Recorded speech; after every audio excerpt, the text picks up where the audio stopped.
C'est un Matata Pognon requinqué qui était face à la presse samedi pour présenter le bilan de son gouvernement en 2013. Son intervention a tourné autour de 4 points, notamment la situation politique, sécuritaire et économique. Le chef du gouvernement congolais s'est félicité de l'action de son équipe et a annoncé plusieurs projets pour l'année 2014.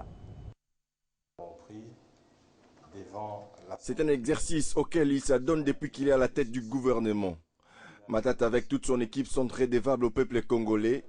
Quoi de plus normal que les membres du gouvernement qu'il dirige soient présents et face à face avec la presse. Nous sommes à la primature. Est-ce que c'est ce que vous cherchez? Non.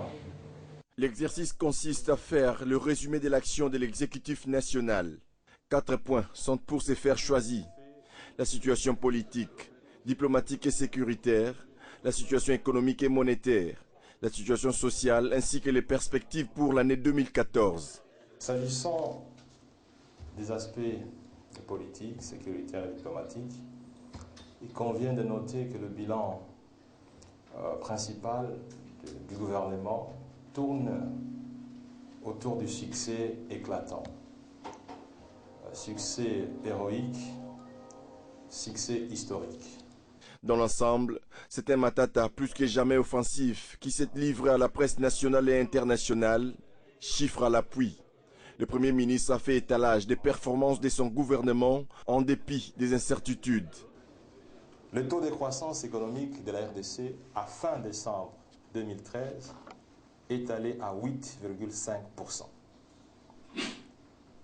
Ainsi, la RDC est propulsée dans les top 3 du continent africain. Le taux de croissance de 8,5% est le tout premier depuis 1970. La relation entre stabilité et taux de croissance fait qu'aujourd'hui, notre économie peut, sans beaucoup de difficultés, projeter le taux de croissance à 2 chiffres. Préoccupation majeure, l'amélioration des conditions de vie des populations, autrement les familles sociales. Matata, ici, ne lutte pas la question. Le programme du chef de l'État, président de la République, est axé sur l'amélioration du social, sur l'amélioration du vécu quotidien de la population congolaise. Le social, faut-il qu'on vous l'amène dans quel type d'assiette? Si on vous amène l'éducation, celle qui vous permet, demain après-demain, de rentabiliser vos capacités intellectuelles. Y a-t-il plus social que l'éducation? Ainsi, le gouvernement congolais met déjà les caps sur l'avenir, sur le long terme, selon la vision du chef de l'État Joseph Kabila Kabange qui veut hisser la République démocratique du Congo au rang des pays à revenus intermédiaires d'ici 2018 et préparer ainsi son émergence à l'horizon 2030. 21 morts et 54 blessés, c'est le bilan final de l'explosion du dépôt d'armes du camp militaire Nyonolo à Mbuji-Mayi. Le ministre de la Défense, Alexandre Louban, est arrivé samedi dans la capitale provinciale du Kassai-Oriental en compagnie de son homologue de la santé. Il a affirmé que le gouvernement s'engageait à prendre en charge les frais de funérailles et à porter assistance aux personnes sinistrées. Chris Panchilinkoufwa. C'est vers 12 heures, heure locale, que les 2 membres du gouvernement central sont arrivés à Mbuji-Mayi, conduits par le vice-premier ministre et ministre de la Défense, Alexandre Louban-Tambou, et son collègue de la santé, Félix Kabambe-Numbi. Ils sont arrivés à l'aéroport accueillis par le gouverneur de province, Alphonse Ngoï Kassanji, pour consoler les victimes de la catastrophe qui s'est produite ici à Mbuji-Mayi ce vendredi. Il y a eu des pertes en vie humaine et plusieurs maisons ont été touchées. Le vice-premier ministre s'est rendu compte de la situation. Il a visité les camps Nyongolo. Le bilan actuel s'élève à 21 décès, dont 14 civils et quelques militaires. Beaucoup sont internés dans les hôpitaux de la place, 54 blessés au total. Après la réunion technique tenue avec les membres du Conseil provincial de sécurité, les 2 membres du gouvernement central ont décidé d'évacuer vers Kinshasa dès ce dimanche tous les blessés graves qui ne peuvent pas être soignés localement. En attendant, le ministre de la Santé, Félix Kabambe-Numbi, a donné symboliquement un lot de médicaments au ministre provincial de la Santé pour pouvoir aider les hôpitaux qui manquent de produits pour soigner les blessés. Une autre décision est que le gouvernement central s'engage à prendre en totalité tous les funérailles de toutes ces personnes décédées qui sont actuellement conservées à la morgue Notre-Dame de l'Espérance. Mbujimayi, Crispin, Chibinkoufwa, Télé 50. Merci Crispin. Comment mettre fin au phénomène Bakata Katanga? La question revient dans toutes les réunions présidées par le ministre de l'Intérieur, Richard Mouyej, en séjour au Katanga. Vendredi, il a échangé avec les délégués des communautés regroupées au sein de la Fondation katangaise. La rencontre a eu lieu à la mairie de Lubumbashi. Cette rencontre vaut son pesant d'or, à en croire les participants à cette réunion initiée par le ministre de l'Intérieur, Sécurité, Décentralisation Affaires coutumières, Richard Mouyej Manguez-Mans, dans le cadre de la Fondation katangaise, une structure qui regroupe toutes les communautés vivant au Katanga. Le Katanga, une province confrontée aujourd'hui à quelques problèmes sécuritaires. À travers cette représentation, le ministre Richard Mouyej Manguez-Mans a écouté les avis des uns et des autres pour mettre fin au phénomène Bakata Katanga. Le vice-président de la Fondation katangaise, qui a évoqué quelques frustrations dues au manque d'encadrement de la jeunesse, a proposé quelques pistes de solutions au cours de cet échange de près de 3 heures. Cette clarification était nécessaire. Des notions que j'ai retenues, c'est donc le consensus et la progressivité. Moi, je crois que c'est le réalisme. C'est-à-dire que là où il y a la famille, si on constate qu'il y a des problèmes, il faut qu'on se concerte, qu'on soit en consensus et puis on avance ensemble. Cette rencontre de haute portée politique a fait déplacer plusieurs personnalités et autorités coutumières, dont le président de l'ANATC, Alliance nationale des autorités traditionnelles.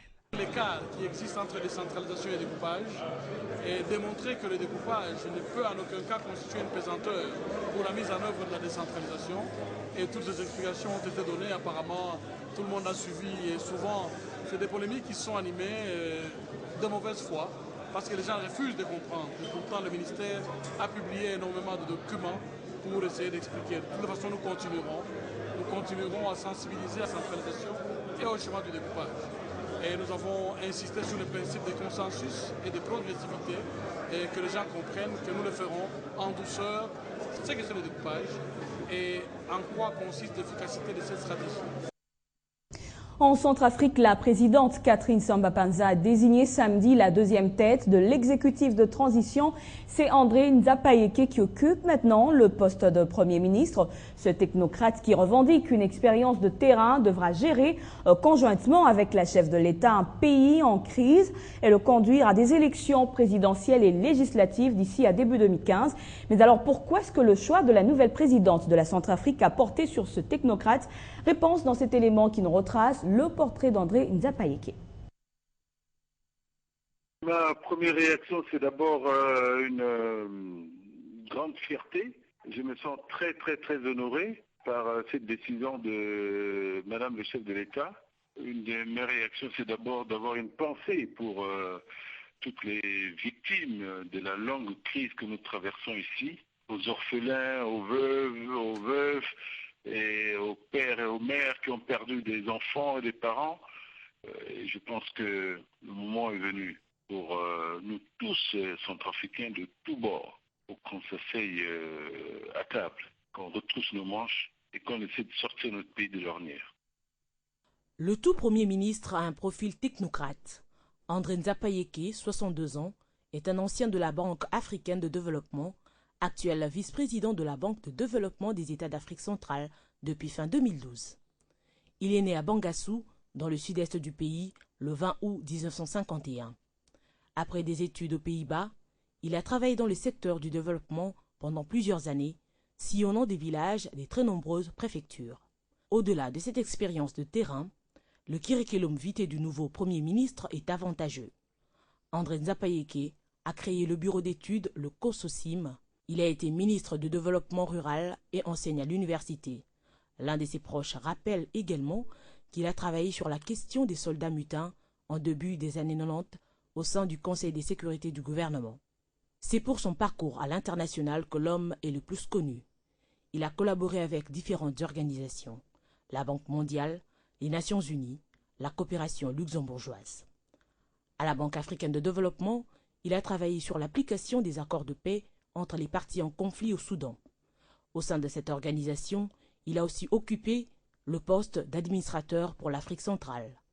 André Nzapayeke peut donc se prévaloir d'une expérience sur les États fragiles.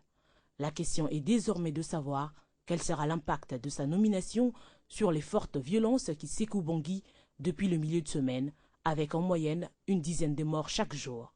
Les leaders de l'ancienne rébellion ont annoncé ce samedi soir qu'ils acceptaient le choix de la présidente. Après plusieurs appels téléphoniques de la présidence du Congo-Brazzaville, médiatrice dans la crise centrafricaine, la Séléka a expliqué en effet ne pas vouloir constituer un blocage au processus de paix. C'est confirmé, la nouvelle est tombée samedi. Le chef de l'État français a officialisé sa séparation avec Valérie Trierweiler. La rupture du couple présidentiel était devenue inévitable après la révélation il y a 2 semaines par le magazine People Closer de la supposée liaison d'Hollande avec la comédienne Julie Gaillet. Quant à Valérie Trierweiler, elle a tenu à rendre hommage au personnel du palais présidentiel avant son voyage pour l'Inde.